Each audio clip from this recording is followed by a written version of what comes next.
আসসালামু আলাইকুম। কেমন আছেন সবাই? আশা করছি সবাই ভালো আছেন। কাছে দূরে যে যেখান থেকে আমার ভিডিওটি দেখছেন সবাইকে আন্তরিক ধন্যবাদ জানিয়ে আজকের ব্লগটি শুরু করছি। আশা করছি আজকের ভিডিওটি আপনাদের ভালো লাগবে। আর যদি ভিডিওটি ভালো লেগে থাকে তাহলে প্লিজ আমার চ্যানেলটি সাবস্ক্রাইব করে আমার পাশেই থাকবেন। আজকে সকালে আমি প্রথমে একটু রং চা বানিয়ে নিচ্ছি, আর এটা আমি খাবো না, এটা প্রয়াসের বাবা খাবে, কারণ তার জ্বর এসেছে আর সে রং চাটা খেতে চেয়েছে, তো আমি ওই কারণেই এটা বানিয়ে নিচ্ছি প্রথমেই। আর আজকে আমার বুয়া আসবে না, সে কথা আমার মনেই ছিল না, এই কারণে ঘুম থেকেও দেরি করে উঠেছি। কিন্তু যদি মনে থাকতো তাহলে আর একটু আগে আগে উঠে সব কাজ সেরে নিতাম। তো যাই হোক, আজ যেহেতু সে আসবে না, তো আস্তে ধীরে সব কাজ করে নেওয়ার চেষ্টা করবো আর কি।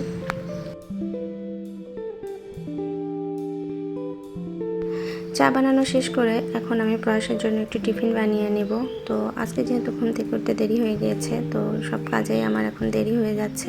তাড়াহুড়া করে ওর জন্য একটু আলু ভাজি করে নিয়েছি, আর এখন পরোটা বানিয়ে দেব, কারণ ওর স্কুলটা তো দুপুরে, আর এ সময় খেয়ে না গেলে হয় না। তো ও অনেক সময় আছে যে খেয়ে যেতে চায় না, তখন আমাকে ভারী টিফিনই দিতে হয়, তো এ কারণে আলু ভাজি আর পরোটা দিচ্ছি। নর্মালি ছকে বাঁধা জীবন থেকে বেরিয়ে আসলে দেখা যাচ্ছে হিজিবিজি লেগে যায় সব কিছু।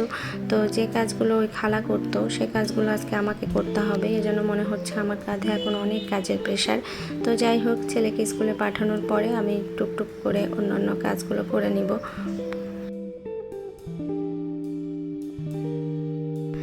এই যে পরোটার উপরে একটু কালো কালো ভাব দেখা যাচ্ছে, এটা আসলে কিছুই না, এই ফ্রাই প্যানে আমি আলু ভাজি করেছিলাম, তো সেটাতে এখন পরোটা ভেজে নিচ্ছি। আমি আর এই পাত্রটা ধুইনি, কারণ ওটাতে বেশ কিছুটা তেল ছিল, আমি ওটা দিয়ে পরোটাটা ভেজেছি প্রথমটা।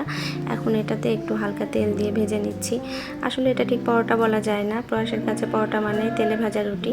তো আমি এই কারণে তাড়াহুড়া যেহেতু আছে, এই কারণে দুইটা রুটিকে একটু তেলে ভেজেই ওর মন বুঝিয়ে দিয়েছি যে এটা পরোটা আর আলু ভাজি। তো আর ঝামেলা করবে না, যেহেতু তেল দিয়ে ভাজা হয়েছে, পরোটা ভেবে এটা খাবে।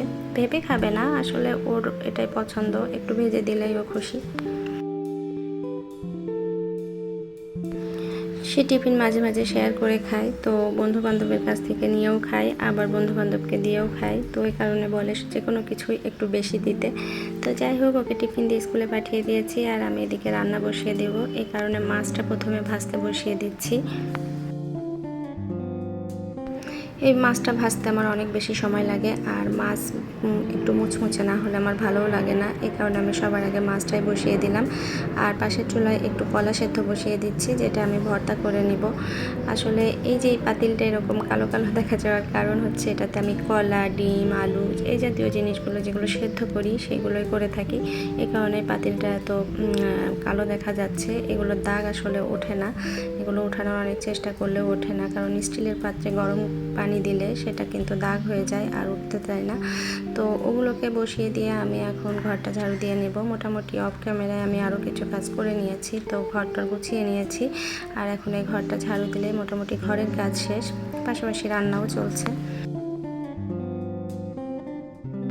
আমার যে খালা কাজ করে বাসায়, সে যখন ঘর ঝাড়ু দেয় 2-3 মিনিটের ভেতরে ঘর ঝাড়ু দিয়ে মোছা শুরু করে দেয়, কিন্তু আমি যখনই ঘর ঝাড়ু দিই কেন যেন আমার 10 মিনিটেরও বেশি সময় লাগে এই ঘরটা ঝাড়ু দিতে। পুরো বাসাটা ঝাড়ু দিয়ে পরিষ্কার করতে আমার মনে হয় 10 মিনিটের বেশি সময় লেগে যায়। তো কীভাবে জানি না ওনারা করে, আসলে বহুবারই কাজ করে, তো হয়তো তাড়াহুড়ার মধ্যেও অতটা ভালো করে করেও না, হয়তো কি আসলেই করে না। তো যাই হোক, ওদিকে ঘর ঝাড়ু দেওয়া কমপ্লিট হয়ে গিয়েছে, আর আমি এখন এই যে রান্না বসিয়ে দিচ্ছি। আসলে আজকে তরকারিতে আমি বেগুন, আলু, কলা, পটল সব কিছুই ব্যবহার করেছি, কেন যেন ইচ্ছা করলো যে এই ধরনের পাঁচমিশালি সবজি দিয়ে মাছ রান্না করে দেখি কেমন লাগে, তো আশা করি ভালো লাগবে। তরকারিটা বসানো হয়ে গিয়েছে, আর যে কলাটা সেদ্ধ বসিয়েছিলাম সেটাও সেদ্ধ হয়ে গিয়েছে, তাই আমি এখন পানিটা ঝরিয়ে নেওয়ার জন্য একটা ঝুড়িতে ঢেলে দিচ্ছি। পানিটা ঝরিয়ে না নিলে দেখা যাবে যে এর ভেতরে পানি পানি ভাব থাকবে, ভর্তাটাও নরম হবে, এই কারণেই আমি পানিটা ঝরাতে দিলাম। পানিটা ঝরে গেলে ভর্তা করে নিব। রান্না তো চলছে আর প্রায় শেষের দিকে, তো আমি ভাবলাম টেবিলটা একটু গুছিয়ে নিই, কারণ অনেক দিন ধরে একই লুকে আছে, তো দেখতে আর ভালো লাগছে না। মাঝে মাঝে একটু লুকটা চেঞ্জ করে দিলে নিজের কাছে ভালো লাগে। আর আমার এই ডাইনিং টেবিলটা একটু অন্ধকারযুক্ত জায়গায়, যেহেতু আমার ডাইনিংয়ের জানালার পাশে আরেকটা বিল্ডিংয়ের জানালা, তো মাঝখানে শুধু 2 ফিটের একটা প্যাসেজ আছে, তাছাড়া আর কিছু নেই। এই কারণে অন্ধকার হয়ে থাকে অনেক সময়।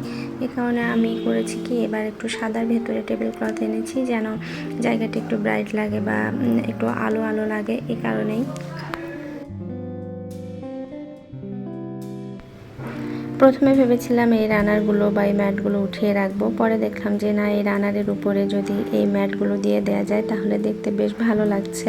কারণ সাদা তো, সাদার ভেতরে এই লালটা বেশ ফুটে আছে, আসলে বোঝা যাচ্ছে না যে এটা আলাদা করে বসানো হয়েছে, মনে হচ্ছে যে এই রানারের সাথে এটা সেট করা।